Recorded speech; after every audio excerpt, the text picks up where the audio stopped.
Está pues más o menos, ¿verdad? Avanzando, y ahí fuimos invitados por la Asociación de Psiquiatras y de Psicólogos. ¿Cómo ven?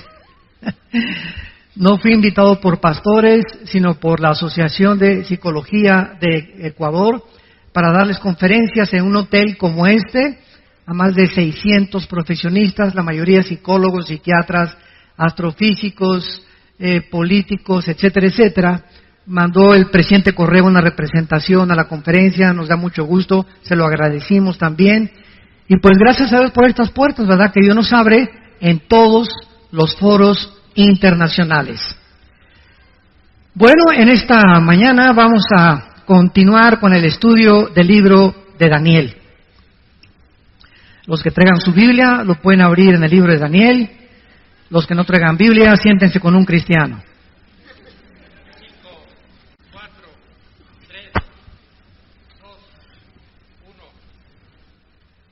Nos da mucho gusto en esta mañana, a través del internet y las redes sociales, llevar a millones de personas ya ahorita en vivo, que están comunicándose y sintonizando esta conferencia a través del internet y de los medios de comunicación masivos, el libro de Daniel.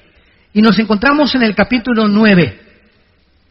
Todos ustedes que les interesa el estudio profundo de la profecía, las conferencias anteriores desde el capítulo 1, las tenemos grabadas, las pueden ustedes conseguir a la salida, para que tengas toda la colección de todo el libro de Daniel, capítulo por capítulo. En este capítulo 9 de Daniel, para poder tener un poco de base, y de los que no están todavía en el momento en el que se llevan a cabo las circunstancias del capítulo 9, Daniel estaba bajo el imperio de los babilonios y bajo el imperio de los persas. Fueron los imperios que se profetizaron en el capítulo 2. Y como yo les decía hace algún tiempo a un foro de ateos, la historia demuestra que Dios existe. La existencia de Dios se puede probar filosófica, histórica, genética, física, biológicamente, de muchas maneras. Epistológicamente también, cosmológicamente también, a través del universo. Pero una de las evidencias más grandes de la existencia de Dios es que la Biblia nos muestra con un orden perfecto de qué forma los imperios a través del tiempo han ido sucediéndose uno detrás de otro, exactamente con la misma cronología que la Biblia lo estableció hace más de 2.700, 2.800 años. ¿Qué les estoy diciendo? Que la Biblia es más moderna que el periódico de mañana en la mañana. Daniel se encontraba hace 2.500, 2.600 años en lo que ahorita es Siria e Irak. Precisamente donde está la olla hirviendo y donde ahorita está a punto de estallar una tercera guerra mundial, que no sería la tercera guerra mundial desde luego. Pero Daniel se encontraba en esa zona geográfica, históricamente, y la misma arqueología ha demostrado que las evidencias, los reyes, los lugares geográficos que la Biblia menciona, los nombres que la Biblia menciona, todo ha sido comprobado a través de la arqueología y de la antropología, de una manera y con una evidencia sobrenatural.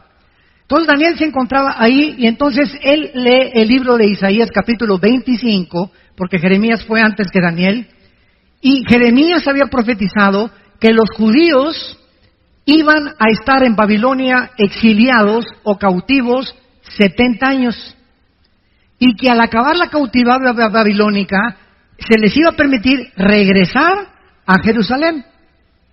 Daniel fue uno de esos cautivos, que fue llevado en el año aproximado 585, 586 antes de Cristo a Babilonia por el rey Nabucodonosor.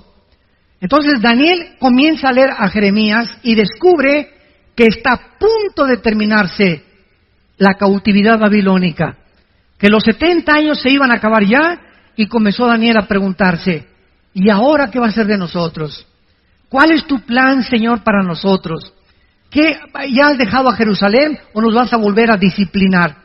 Entonces Daniel se pone a ayunar y hace un ayuno de verduras y de agua nada más durante 3 semanas. En el momento en que Daniel se hinca a comenzar a preguntarle a Dios a través del ayuno para sensibilizar su espíritu, ¿qué es lo que Dios quiere para el futuro de Jerusalén? Dios manda un ángel desde el cielo para que baje a la tierra a traerle el mensaje a Daniel.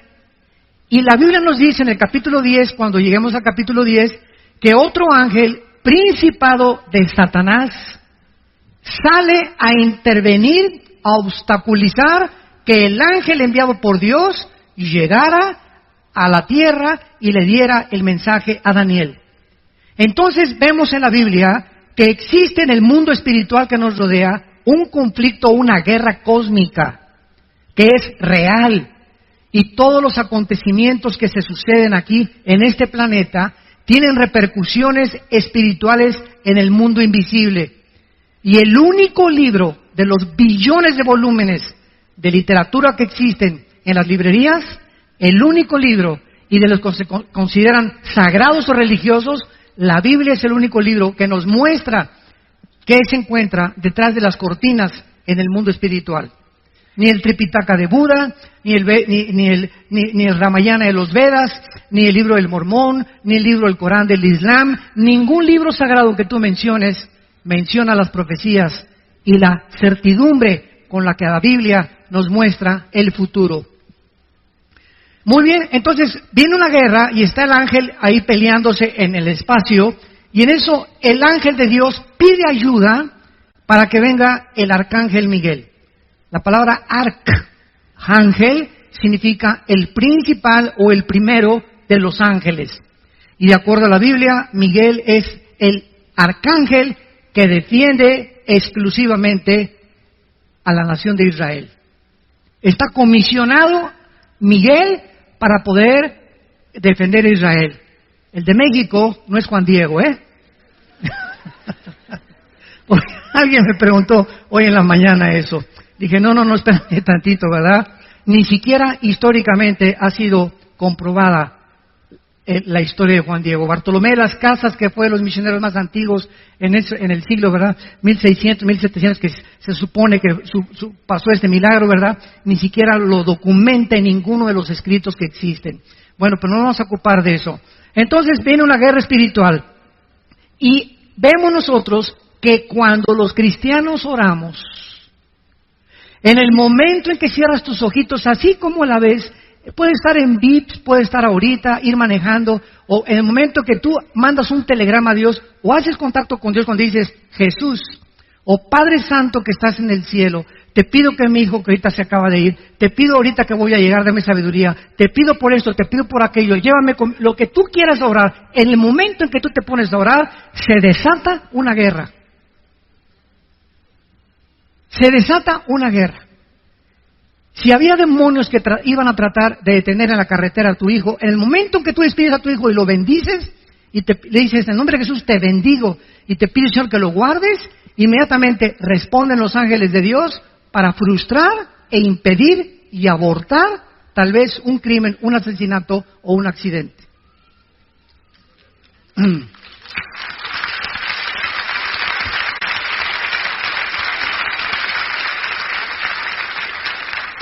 Finalmente, ¿verdad? El ángel llega a la tierra en lo que es ahorita Irán e Irak. Irán en la Biblia aparece con 2 nombres. Irán aparece con el nombre de Elam, que todavía es una provincia que está en frontera con Arabia Saudita, e Irán aparece con el nombre de Persia. En 1935 se le cambió el nombre de Persia a Irán. Entonces, todas las naciones que nosotros encontramos, todas las naciones, cerca de 200 naciones que hay ahorita en el mundo, tienen el mismo origen en el capítulo 10 del libro del Bereshit, que es el Génesis. Ahí en el capítulo 10 del Génesis está el origen. Ningún libro de historia, ningún historiador, ningún lingüista, nadie puede decirte el origen ni de las lenguas, ni tampoco de las naciones. Han ido apareciendo por aquí y por allá, pero no el por qué aparecieron y de dónde surgieron los tres grupos o la raza humana, que son los jafetitas, que son los hijos de Jafet, los semitas, que son los asiáticos, y los camitas, que son los africanos. Toda la raza humana, de acuerdo a la Biblia, desciende de tres hombres, hijos de Noé.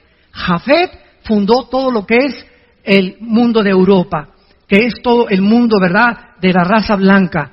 Los semitas, todo lo que es el Medio Oriente y el Asia, y los hijos de Cam fundaron el continente africano. Entonces, esto es maravilloso porque nosotros podemos continuar buscando y escarbando el origen de todas las cosas. En el capítulo 9, versículo 20, vamos a abordar nuestra conferencia y vamos a iniciarla con la lectura de la comunicación de los ángeles a Daniel. Dice así, Daniel 9, versículo 20. Aún estaba hablando y orando y confesando mi pecado y el pecado de mi pueblo Israel, y derramaba mi ruego delante de Jehová mi Dios por el monte santo de mi Dios. Aún estaba hablando en oración cuando el varón Gabriel, ¿se acuerdan de Gabriel? Fue el que se le apareció a la Virgen María.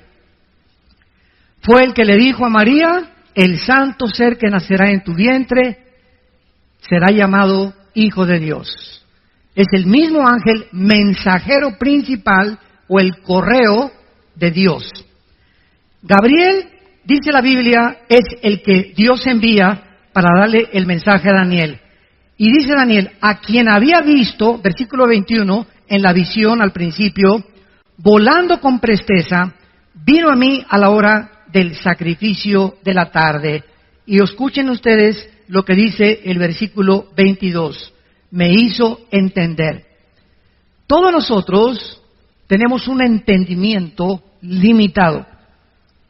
Cuando yo digo, he comprendido algo, estoy hablando, lo he comprendido el 100%.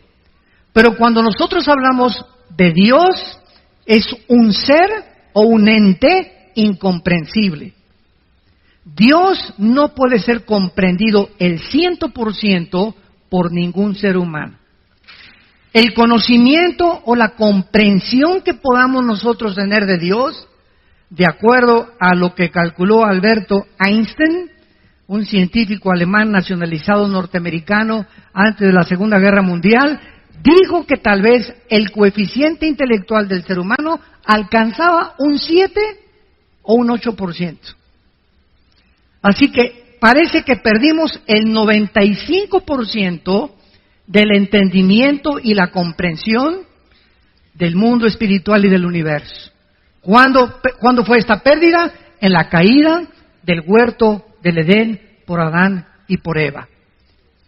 Cuando Adán y Eva se rebelaron contra Dios, el ser humano murió, se separó espiritualmente de Dios y su ADN ha sido en la información genética que traemos en cada una de nuestras células, se descompuso, se deterioró, se corrompió. Y de Adán a nuestros días, los seres humanos nacemos en un planeta y lo primero que hicimos es ontoy. ¿Qué estoy haciendo aquí? ¿De dónde vengo? ¿Quién hizo el universo? ¿Hacia dónde voy? Y entonces, estas preguntas, como demandan interrogantes, demandan respuestas, el ser humano inventó dos líneas de pensamiento. Una, las religiones. Todas las religiones, sin ninguna excepción,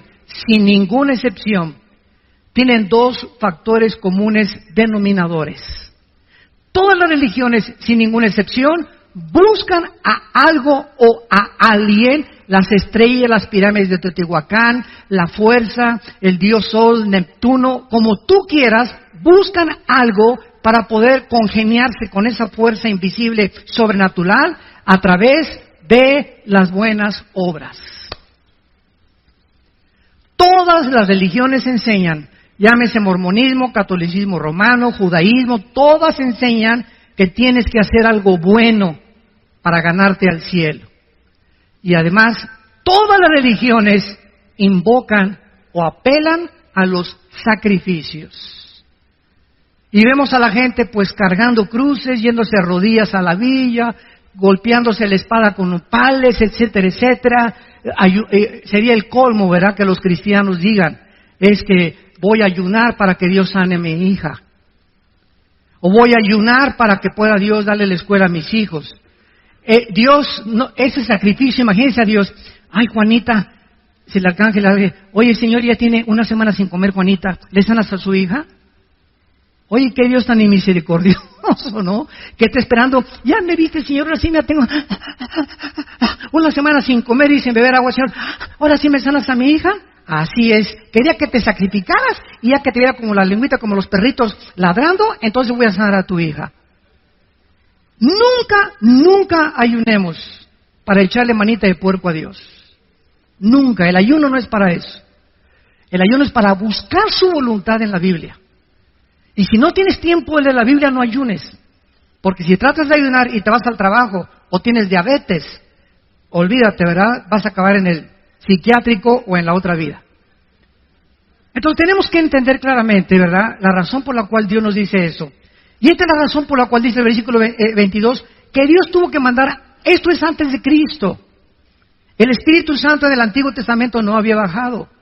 Los ángeles bajaban al mundo y le daban a los seres humanos, como en el capítulo 18 de Génesis, que baja Cristo con 2 ángeles, a hablarle a Abraham y a decirle lo que iba a hacer con Sodoma. Personalmente, verbalmente hablaban los ángeles. Y entonces el ángel le da entendimiento, tiene la facultad a los ángeles de hacer entender las cosas antes de que Cristo viniera. Jesús dijo, cuando Él venga, Él los guiará a toda la verdad. Entonces, ahora tenemos el Espíritu Santo y el Espíritu Santo usa la Biblia. Entonces, el ángel es enviado para darle entendimiento de los futuros planes a Daniel y para que entendiera cuál es el futuro del mundo de Israel. Y dice el versículo 22, y habló conmigo diciéndome, Daniel, ahora he salido, fíjate, para darte sabiduría y entendimiento, o sea, algo que Daniel no tenía, y algo que nosotros por naturaleza no tenemos. Todos los seres humanos nacimos alejados de Dios. Romanos 3:23, por cuanto todos pecamos y todos fuimos alejados de la gloria de Dios. Nacemos con entendimiento para las matemáticas, para la física, para la biología, pero nacimos con un entendimiento cero absolutamente de las cosas espirituales. Y como somos seres espirituales, buscamos a través de ¿qué cosa? De la brujería, cartas tarot, bola de cristal, invocación a los muertos, reuniones de mediums, invocar al espíritu de Cuauhtémoc, al espíritu de Doña Chencha que venga, buscar a través de las manifestaciones místicas del budismo zen, de la meditación trascendental, comunicarnos con algo, con alguien, por la espiritualidad, porque somos seres espirituales. Tú nunca vas a ver un conejo así en el campo, y menos a Chita. Somos seres espirituales porque fuimos creados a la imagen y semejanza de Dios. Ahora, si queremos comenzar a entender las cosas espirituales, Jesús dijo en Mateo 11, 25 al 28, Padre, te alabo, porque estas cosas, las cosas invisibles que nadie conoce, las escondiste de los sabios y de los entendidos y se las revelaste a los niños. Vengan a mí todos los que están trabajados y cargados, y los haré descansar. Y Jesús dice algo asombroso en este pasaje. Nadie conoce a Dios sino yo, y aquel a quien yo se lo quiera revelar. ¿Qué dice la Biblia? Que no importa cómo busques a Dios, a través de la marihuana, a través de los hongos alucinantes, a través del peyote, a través de la meditación trascendental, a través del budismo, todos son caminos que parecen derechos, pero ninguno te lleva a Dios. Si alguien quiere conocer las cosas espirituales y al Dios vivo, único y verdadero, es a través de Jesucristo. Nada más.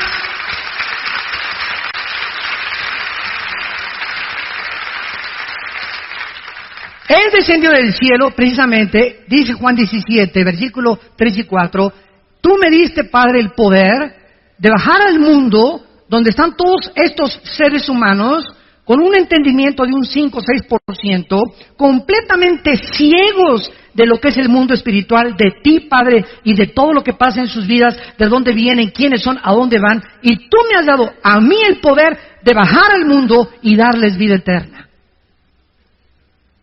Y esta es la vida eterna, que te conozcan a ti, al único y vivo verdadero Dios, y a Jesucristo a quien has enviado. ¿Pueden ustedes comenzar ya a entender algo? Sin Jesucristo no podemos nosotros conocer nada de Dios. Ahora, cuando Jesucristo les dijo a los discípulos, me voy, ahí nos vemos. Imagínense los discípulos, oye, espérame tantito, ¿cómo que te vas? Y tú nos has traído las palabras de vida eterna. Ahora sabemos que tú vienes de Dios y que regresas a Dios. Pero ¿cómo nos vamos a quedar huérfanos? No, espérenme tantito. Dice, voy yo a mandar al Espíritu Santo que baje al mundo, y Él cuando entre a ustedes, ya no como en el Antiguo Testamento, que venía y se iba, y Dios hablaba a través de voces, a través de profetas, a través de experiencias místicas, a través de sueños. Dice Hebreos 1, versículo 1, Dios había hablado muchas veces, de muchas formas, a través de los profetas, ahora nos ha hablado por el Hijo. Cristo es la última palabra que Dios nos ha dado.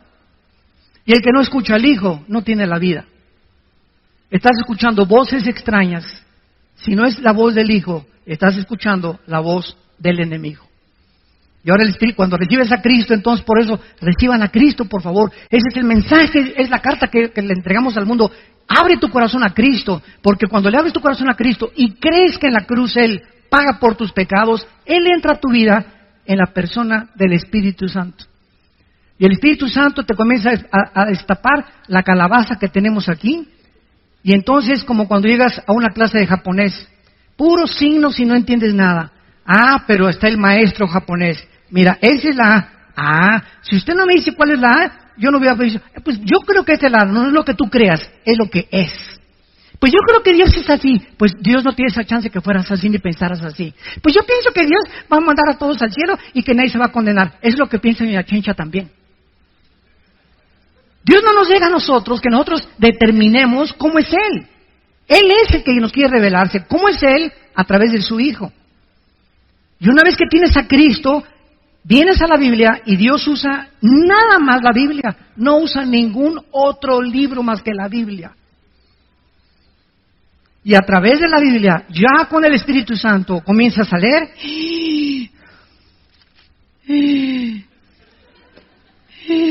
Ah, caray, híjole, qué tremendo. Y comienza sin que te des cuenta a entrar algo, porque ese espíritu, la palabra de la vida, a tu vida, comienza a lavar, como dijo una persona, a usted le lavaron el cerebro, y le dije, y bien que lo necesitaba. Pero un buen lavado que necesitamos. ¿Qué filosofías? ¿Qué Nietzsche? ¿Qué Marx? ¿Qué Freud? ¿Qué Darwin? ¿Qué puros hombres? Ninguno de ellos fue Dios. Ninguno de ellos murió en una cruz para pagar por nosotros.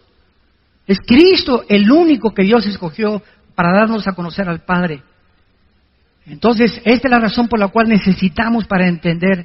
Este es el problema del ateísmo. Por ejemplo, el ateísmo es un problema de seres humanos con mente de caracol, con mente de ostión, ¿verdad? Con un 5 o 6%, que porque no quieren entender a Dios. ¿Y por qué? Siempre el argumento de los ateos. Si Dios es Dios, ¿por qué permite a Satanás? ¿Y por qué permite el mal? Por eso el 95% de los ateos son hombres amargados.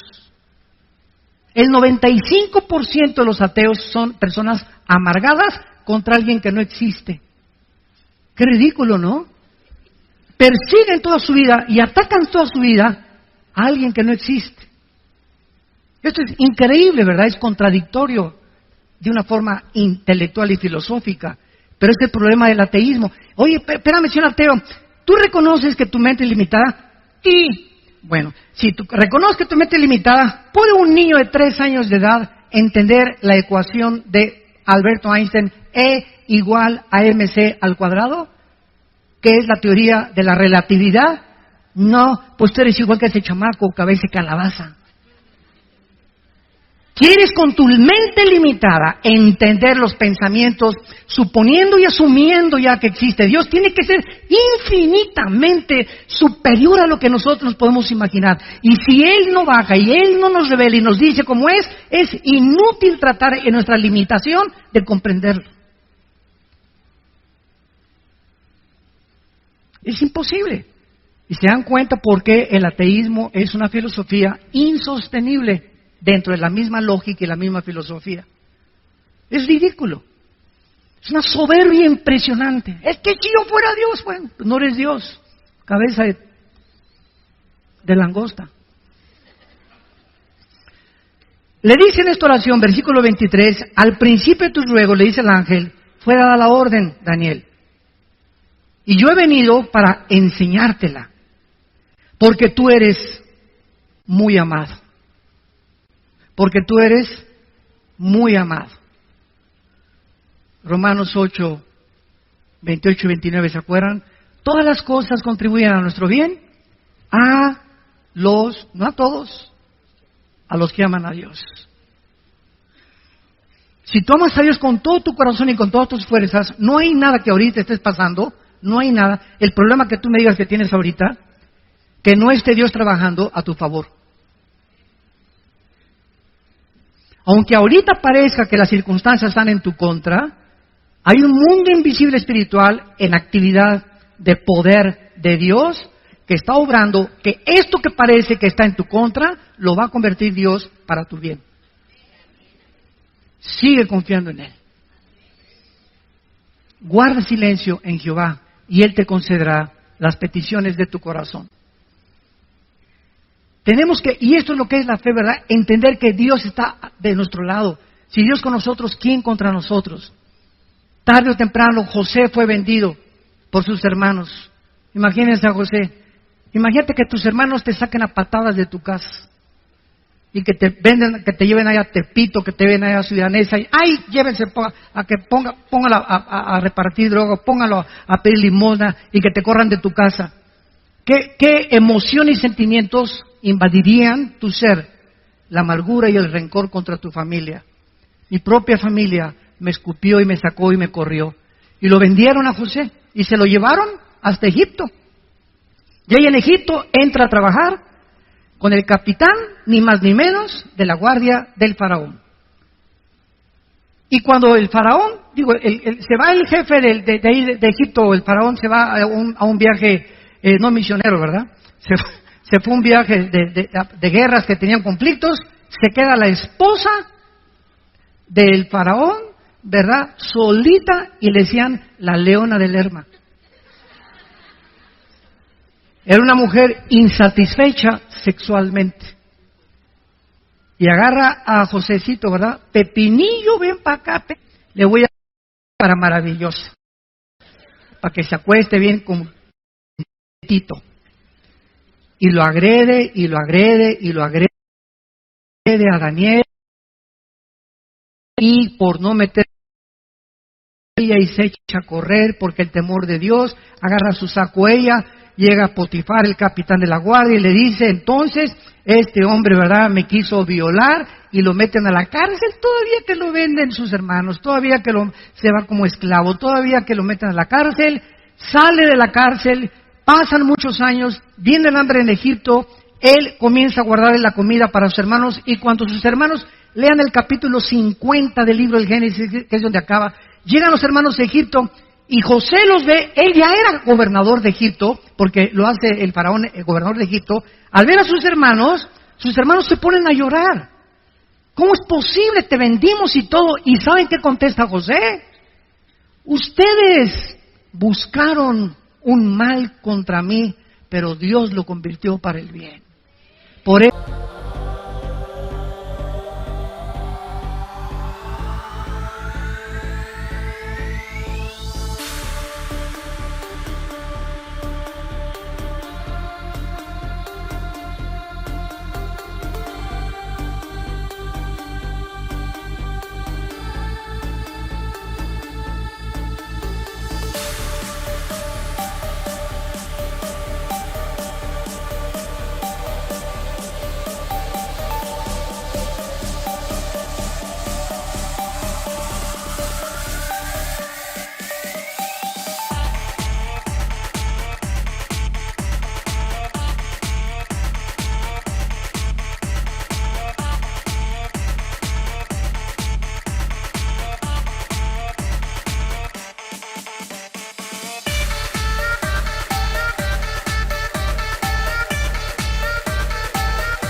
eso los perdono.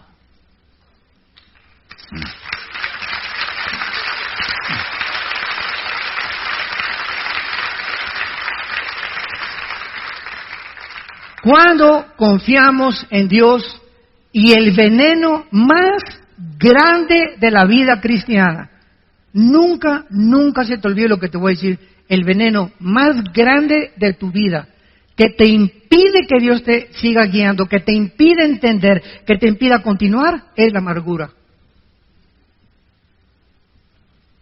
El rencor contra alguien.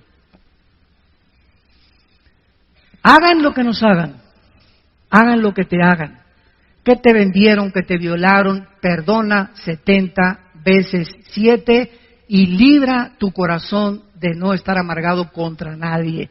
Ni vayas a Plaza Galerías y venga la fulana de tal que te gritó y que dijo que tenías cara de acordeón, pues vas caminando por ahí, ¿verdad? Y te haces, dices que estás viendo otro aparador para no saludarla a ella. Esa reacción que te impide no voltear para saludar a alguien que alguien tiene contra ti, indica que no lo has perdonado.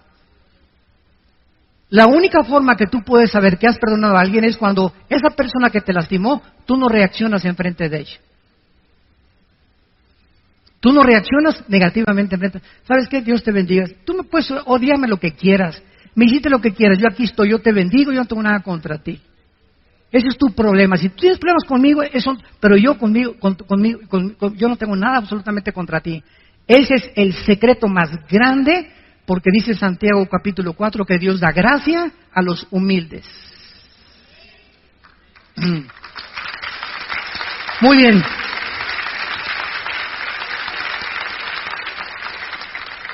Y entonces el ángel le revela lo que se conoce en la Biblia como, yo le llamo el fundamento, yo le llamo a esta profecía de Daniel el fundamento de la escatología. La palabra escatología, para los que no sepan, viene de dos palabras, escatos y logos, que significa el conocimiento de las cosas del futuro. Entonces, un escatólogo es una persona que se dedica a estudiar profecías. Entonces, el fundamento de la Biblia, o sea, nadie puede entender Apocalipsis, nadie puede entender Ezequiel, nadie puede venir y decir, pues yo creo que esto significa, sin entender la profecía de la semana 70 de Daniel. Lo que vamos a ver ahorita en 4 o 5 versículos. Es la profecía más espectacular y la que marca toda la cronología de toda la historia humana. Y la que nos hace comprender por qué ahorita Israel es el centro del ataque. Como alguien me dijo, bueno, ¿y ustedes por qué nada más Israel? No nada más Israel. Yo aquí siempre traigo el menorá, que significa la iglesia. El menorá es la iglesia, la luz, somos la luz del mundo, los cristianos. Y aquí tiene 7 palitos. El menorá es el candelero de los judíos con 7 palitos. ¿Por qué? Porque el de en medio es Cristo.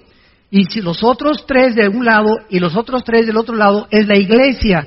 ¿Por qué? Porque el número 6 es el número del hombre en la Biblia. En la Biblia hay una numerología o una gramática que significa que cada letra tiene un significado bíblico o un significado numérico. Entonces, el hombre tiene el número 6, el 1 es el nombre de la unidad, el 3 de la Trinidad, el 5 es el número de la gracia, el 12 es el número del gobierno, el 8 es el número de la perfección total, etcétera, etcétera. Entonces, el menorá significa Cristo en medio de los seres humanos. Cristo en medio de los seres humanos. Y esto es precisamente por qué Dios usa los números en la Biblia. Vamos a esta profecía, versículo 24.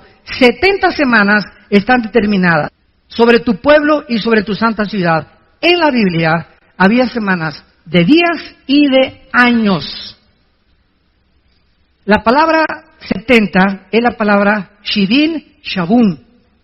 La palabra semana en el hebreo es la palabra Shabua. Entonces está hablando 70 semanas o 70 años de semanas. Si multiplicamos 7 por 7, 49. En otras palabras, 490 años. Esto es asombroso. Te voy a dar la cronología de los años, Daniel. Hay 490 años para Israel.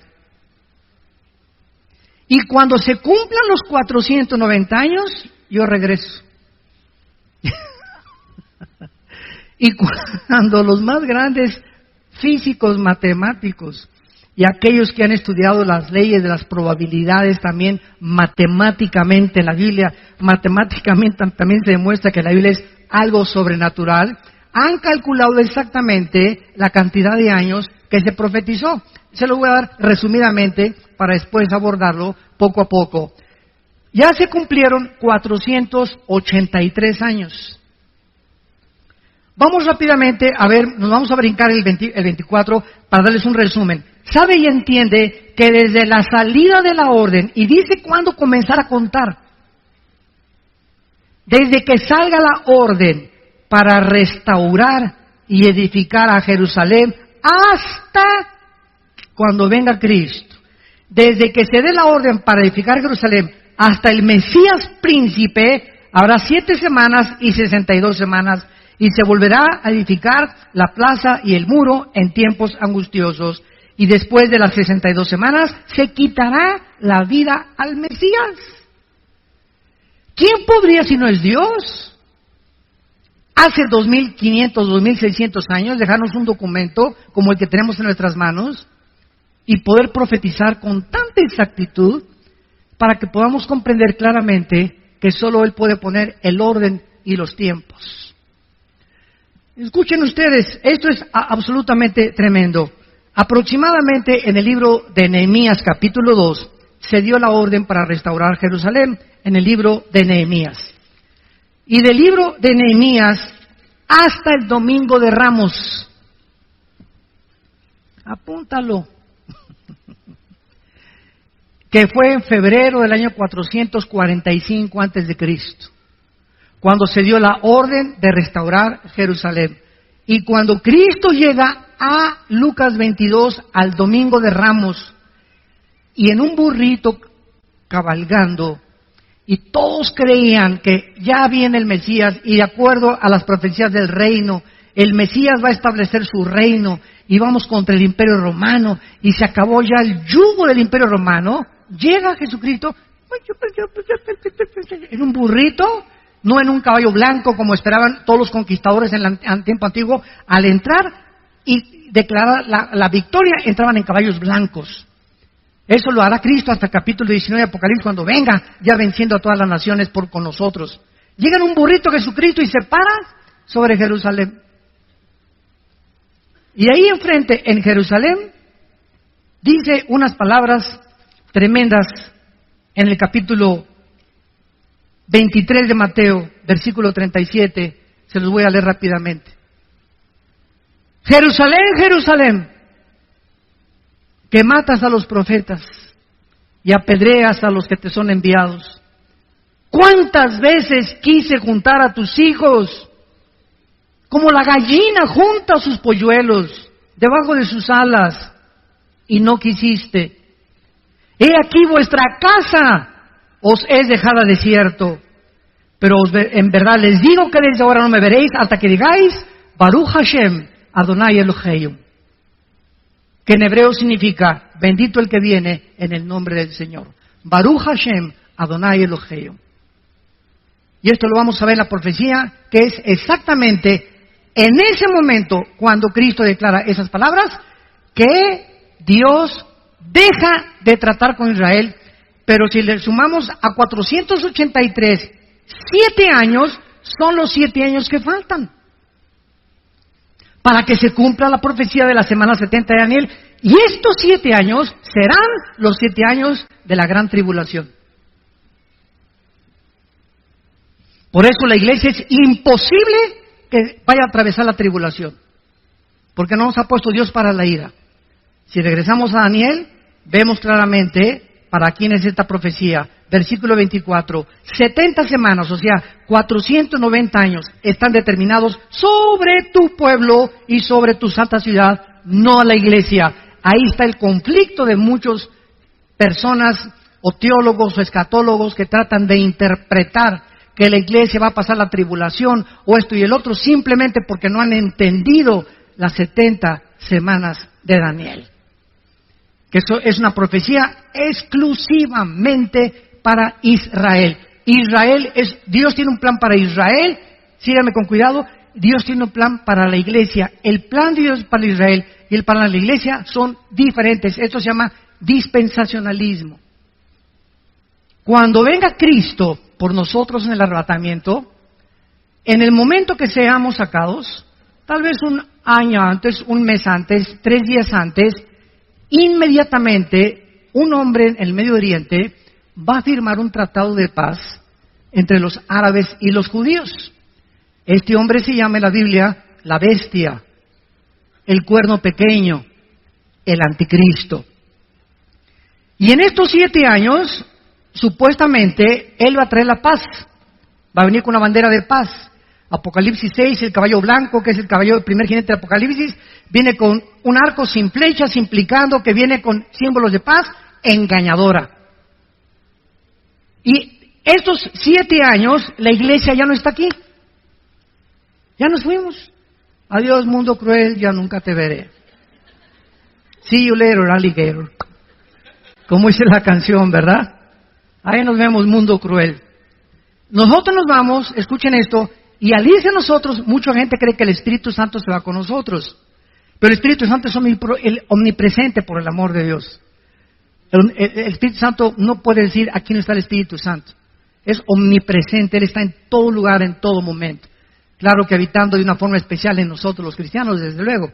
Pero el Espíritu Santo, Él sigue aquí en la tribulación. Y entonces el Espíritu Santo va a trabajar de manera diferente porque es otra dispensación. Se llama la dispensación de la tribulación. Antes de Cristo trabajó el Espíritu Santo, venía y se iba, venía y se iba. Crucifican a Cristo en Pentecostés, el Espíritu Santo viene, nos bautiza con el Espíritu Santo, somos llenos del Espíritu Santo, somos regenerados, somos la morada del Espíritu Santo, sellados con Él, hasta el día que resucitemos. Efesios 1, 13 y 14.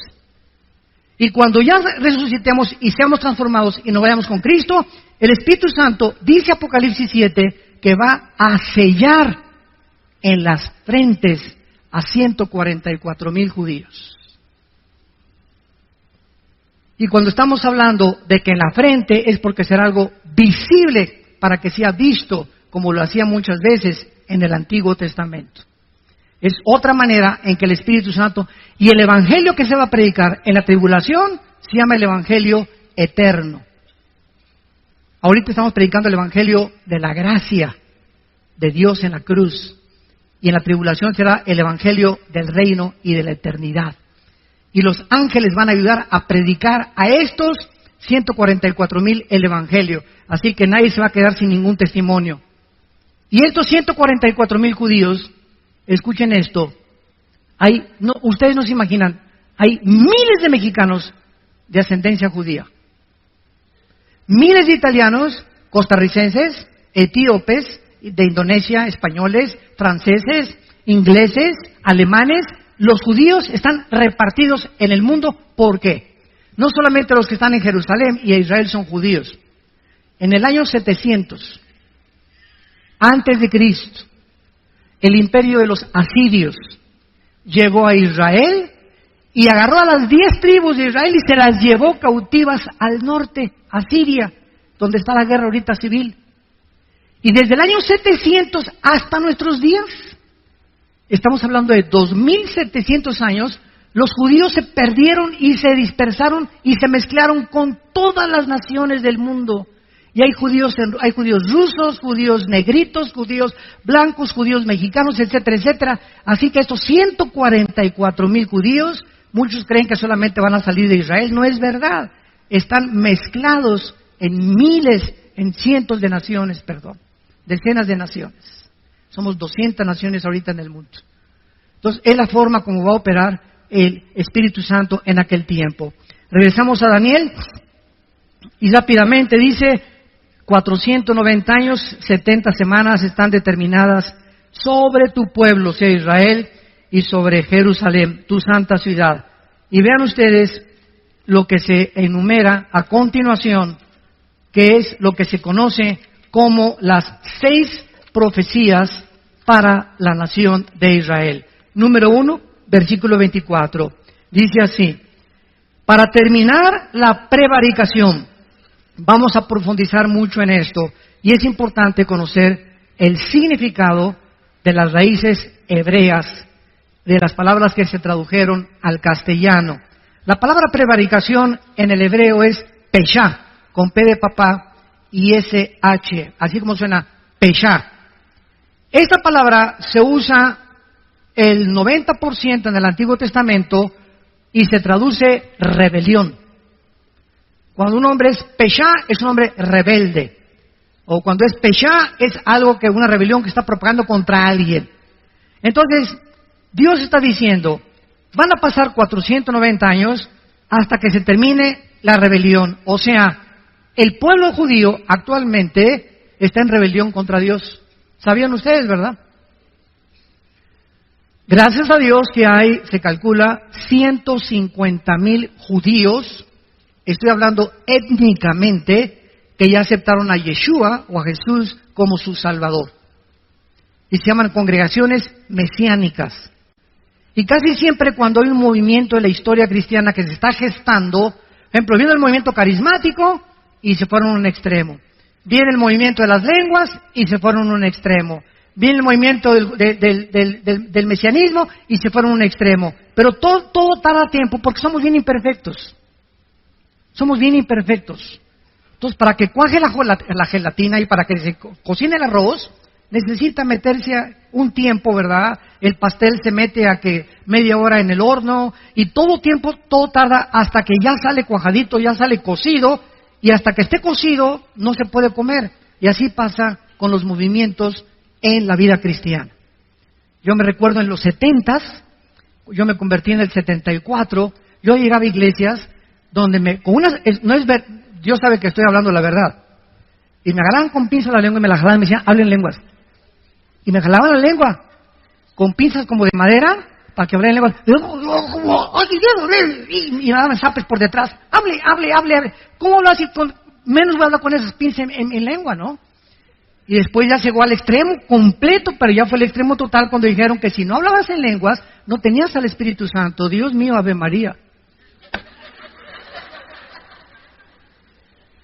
Y se aceptó como algo que si no hablas en lengua no tienes el Espíritu Santo. O sea, la iglesia se divide entre los que tienen lenguas y si no lo tienes, no eres cristiano pero sin el Espíritu Santo. Espérame tantito, si soy cristiano tengo el Espíritu Santo.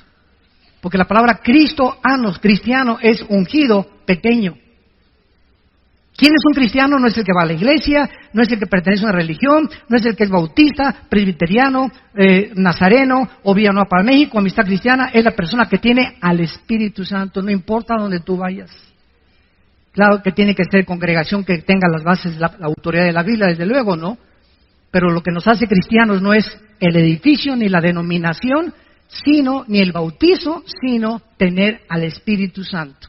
Es lo que te hace cristiano y eres mi hermano y mi hermana en Jesucristo. Entonces, esta rebelión contra la autoridad de Dios se va a terminar.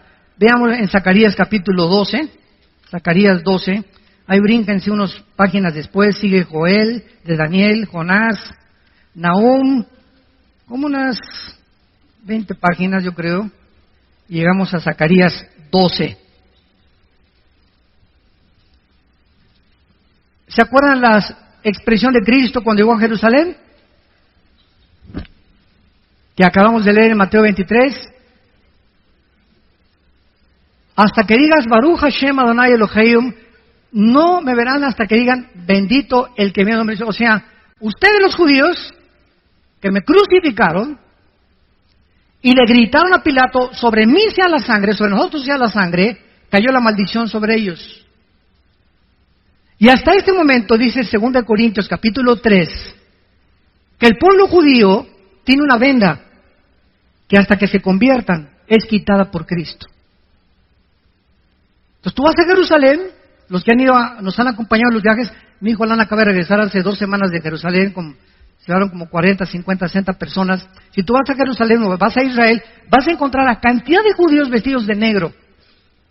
con caidelitos aquí, con su sombrerito. Se llaman judíos ortodoxos. Nos odian. Con odio jarocho. ¿De veras?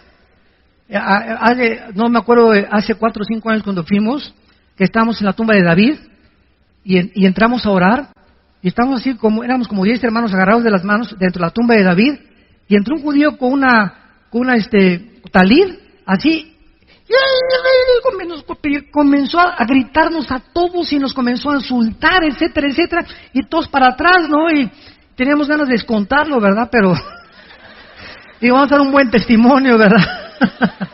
Y se casó y se salió, ¿no? Pero es enervante para ellos oírnos orar a nosotros y pronunciar el nombre de Jesús. Entonces, ese es el grupo que son los fariseos del siglo XXI. Pero hay cantidad de judíos que ya aceptaron a Cristo como su Mesías. Pero esta rebelión prevalece todavía ahí en Israel. Hay una religiosidad asfixiante en Israel, asfixiante. Por ejemplo, ustedes saben que estos judíos ortodoxos, o sea, todos los que ven ustedes de negro, todos sus hijos de ellos no van a la guerra, y el gobierno los tiene que mantener. El primer ministro Benjamín Netanyahu hace algunos meses trató de quitar este decreto y hacerlos trabajar, porque no trabajan. Desde que son niños, lo único que hacen es leer la Torah o el Mishnah, que es la ley, los 5 libros de Moisés o el Pentateuco. Y es a lo que se dedican, nada más, la pura leer. Y están siempre, leen y leen y leen. Desde chiquitos crecen eso. No van a la guerra, no trabajan y el gobierno los sostiene para mantener las tradiciones judías. Y es inconcebible, ¿verdad? Es ridículo, ¿verdad? Pero a Netanyahu no le aprobaron el proyecto que hizo, ¿verdad? Y no pudo alcanzar nada. En Zacarías 12, dice el 9 al 10, hablando de este día futuro, que es futuro cuando Israel se convierta, y en aquel día, está hablando cuando Cristo venga, yo procuraré destruir a todas las naciones que vinieren contra Jerusalén. Y derramaré, escuchen, derramaré hasta ese tiempo, derramaré sobre la casa de David y sobre los moradores de Jerusalén espíritu de gracia y de oración, y mirarán a mí a quien traspasaron. Y llorarán como se llora por hijo unigénito, afligiéndose por él como quien se aflige por el primogénito. No será hasta que él venga y lo vean con sus llagas en las manos. Y digan, caray, él era Jesús.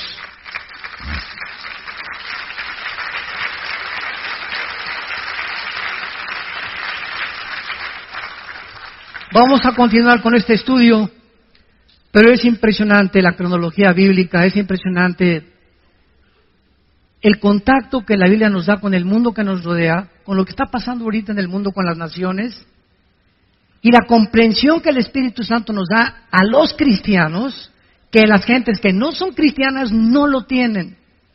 Siéntete privilegiado de ser cristiano, de ser hijo, hija de Dios. Pero este privilegio que experimentemos, que nunca se manifieste en orgullo, nunca, nunca, nunca, porque pierdes la gracia de Dios. Que este privilegio, esta experiencia que tenemos de tener a Dios en nuestras vidas, nos humille, al contrario, saber que es por la gracia que yo cada semana mínimo le digo a Dios, Padre, ¿de dónde me sacaste? Me acuerdo de dónde me sacó Dios. Cuando yo me convertí, yo no era nadie. Estaba en el suelo, en el lodo estaba, revolcándome en la cochinada. Ahí estaba yo. No merecía ni el perdón de Dios, de todas mis maldades que hice.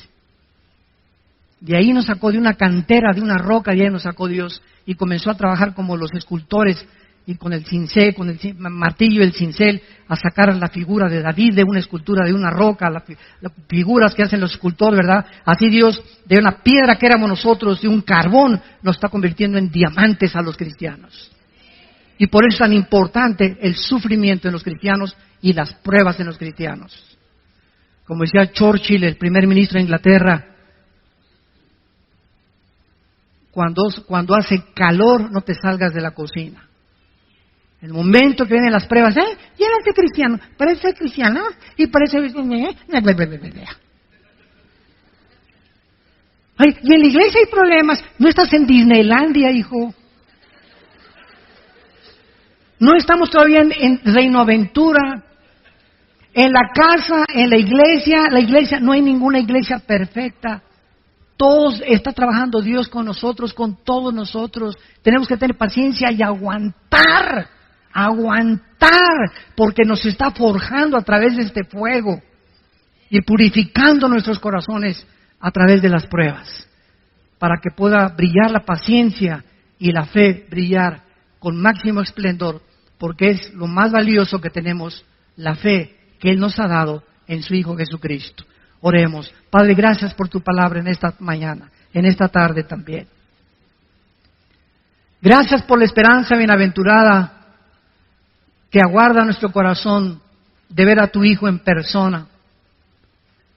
Que cuando Él ascendió al cielo para despedirse de sus discípulos y comenzó a elevarse en el aire, los ángeles aparecieron y les dijeron a los apóstoles: ¿por qué miráis así al que se va?